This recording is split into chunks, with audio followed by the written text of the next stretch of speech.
Assalamualaikum warahmatullahi wabarakatuh. Saya Karisma Rahmatun Nubuwa dengan akhiran NIM 052.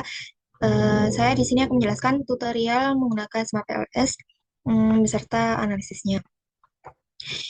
Yang pertama itu kita buka Smart PLS. Kemudian kita mulai dengan new project. Kita kasih nama UAS. Oke. Sini kita impor data.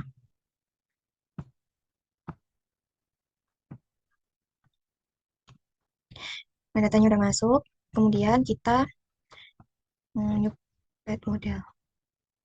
Kita kasih nama UAS statistik 2. Oke. Di sini udah muncul ya. Di sini ya kalau di sini tuh arahkan ke bawah. Ya. Terus ini, ini, sini. Taruhnya itu di sini. Sini. Kita dari sini sudah rapi ya. Terus kita kasih ini namanya kita ganti NPL itu NPL tadi rasio kredit masalah. Rasio kredit. Terus GCG itu tata kelola perusahaan. GCG CR.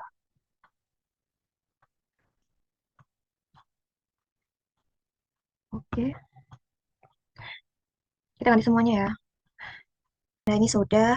Kemudian kita tarik garis, kita sambungkan semua ke row.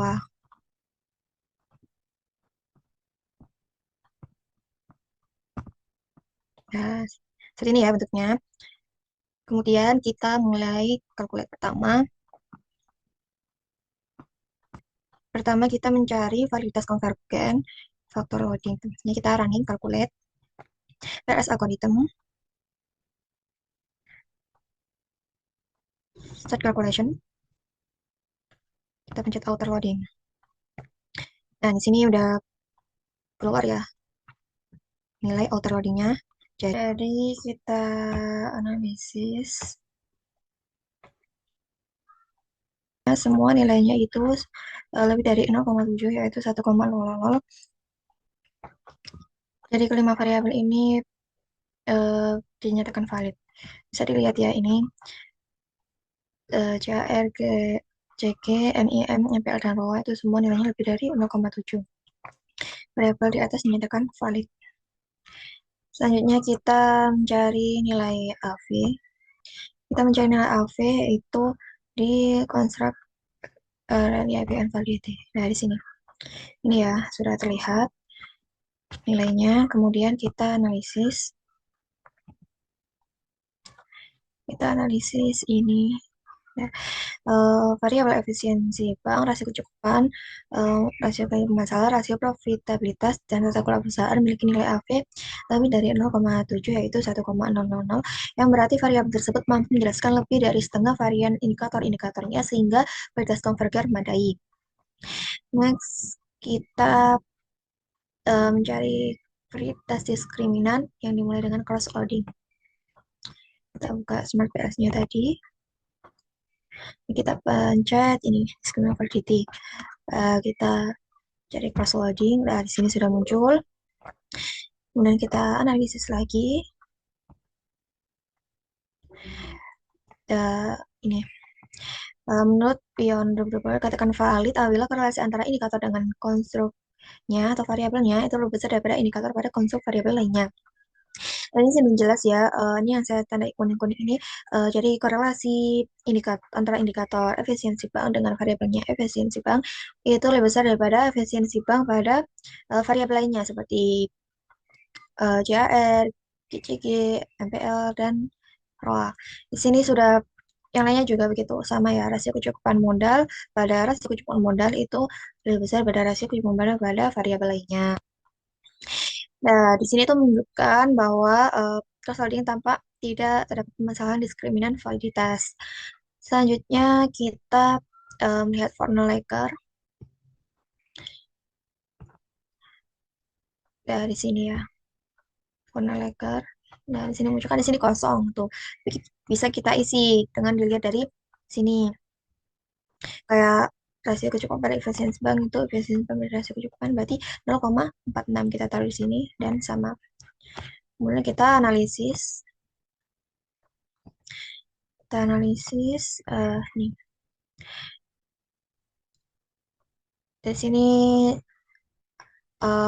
korelasi antara indikator efisiensi bank pada variabel efisiensi bank itu lebih besar pada efisiensi bank pada rasio kecukupan modal, rasio kredit masalah, rasio profitabilitas, tata kelola perusahaan.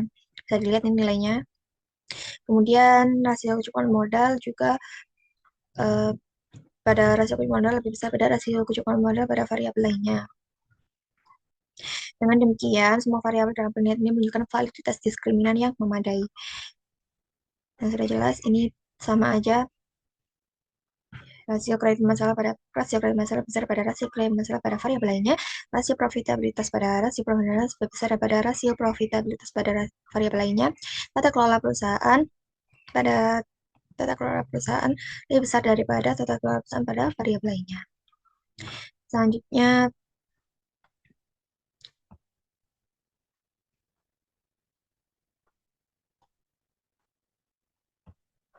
kita cari uh, variabel latent correlation. Latent variable correlation, kita buka Smart PS lagi. Nah, di sini kita pencet latent variable yang latent variable correlation. Nah, di sini sudah muncul ya. Sudah muncul, kemudian kita kembali analisis. Nah, di sini. Jadi untuk mengukur latent variable correlation, kita mencari akar kuadrat AV. Di sini tadi AV itu ini ya, semuanya 1,000 dan akar kuadrat dari 1,000 itu adalah 1. Di sini kita bisa lihat bahwa akar set variabel terhadap variabel lainnya lebih kecil pada akar kuadrat. Ini kayak efisiensi bank pada rasio kecukupan. Sedangkan efisiensi bank pada efisiensi bank itu nilainya 1 atau tidak kurang dari kuadrat AB.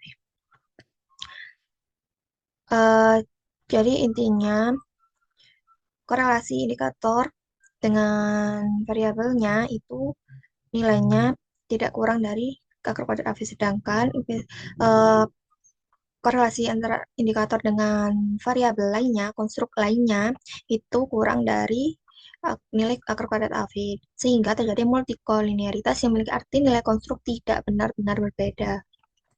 Selanjutnya, pengujian reliabilitas. Kita lihat dari Cronbach alpha-nya. Dari sini, kita buka konstruk reliability and validity. Cronbach aja. Nah, di sini sudah muncul ya nilainya Cronbach alpha-nya, composite reality-nya. Kemudian kita analisis. Nah, di sini nilai Cronbach alpha dari variabel efisiensi bank, rasio kecukupan modal, rasio kredit masalah, rasio profitabilitas, dan tata kelola perusahaan itu lebih dari 0,7, yaitu 1,000. Maka kelima variabel ini tersebut itu reliable atau konsisten. Kemudian kita lihat ada composite reliability. Nilai dari kelima variabel itu juga lebih dari 0,7, yang berarti memiliki reliabilitas yang tinggi. Next, kita mencari uji model fit. Dari sini ya, model fit sudah muncul ya nilainya. Kemudian kita analis. Dan dilihat dari nilai SRMR itu 0,000, di mana itu kurang dari 0,10, menunjukkan bahwa model memiliki kesesuaian yang baik antara data yang diamati dan model yang dihipotesiskan sehingga model dianggap fit. Kemudian dilihat dari nilai DUS itu juga 0,000, di mana itu kurang dari 0,05, menunjukkan bahwa struktur model memiliki penyimpangan yang signifikan dan dapat diterima. Kemudian DG itu sebesar 0,000 kurang dari 0,05, menunjukkan bahwa model tidak memiliki kesesuaian global yang baik dan hubungan dalam model tidak menunjukkan perbedaan signifikan dibandingkan dengan data yang sebenarnya. Kemudian dilihat dari nilai NFI itu 1,00, di mana itu bukan nilai ideal, yaitu 1, yang menunjukkan bahwa model memiliki tingkat kesesuaian yang sangat baik dan juga optimal. Kemudian kita mencari Q2. Kita kembali ke Smart PLS. Dan Q2 itu kita kembali dulu ya di sini. Kemudian kita calculate PLS predict, start calculation, dan ini LF predict summary. Di sini key predictnya sudah muncul ya. Selanjutnya kita analisis.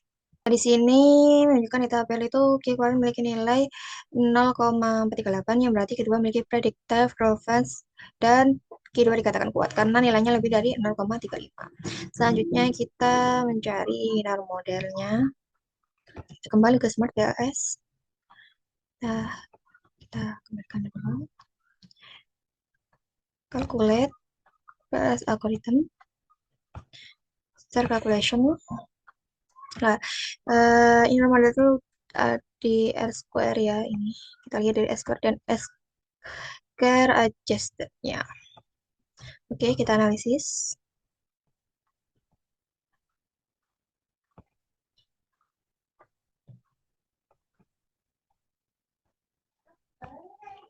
Di sini berdasarkan tabel atas pada nilai rasio profitabilitas R square itu 0,479. Jadi dapat dikatakan lemah dan nilai R square adjust itu 0,41 maka dikatakan moderat. Dan yang terakhir yaitu uji hipotesis. Uji hipotesis kita kembalikan dulu. Calculate bootstrapping, start calculation. Nah, 4 koefisien. Nah, di sini sudah muncul ya nilainya. Kemudian kita analisis. Kita analisis ya.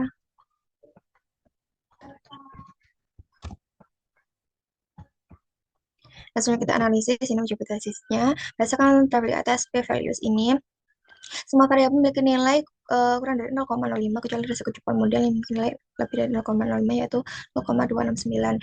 Yang artinya efisiensi bank pengaruh terhadap rasio profitabilitas maka dikatakan signifikan. Rasio kecukupan modal tidak berpengaruh signifikan terhadap rasio profitabilitas maka dikatakan tidak signifikan. Rasio kredit masalah berpengaruh langsung terhadap rasio profitabilitas maka dikatakan signifikan. Tata kelola perusahaan yang berpengaruh langsung terhadap rasio profitabilitas maka dikatakan signifikan.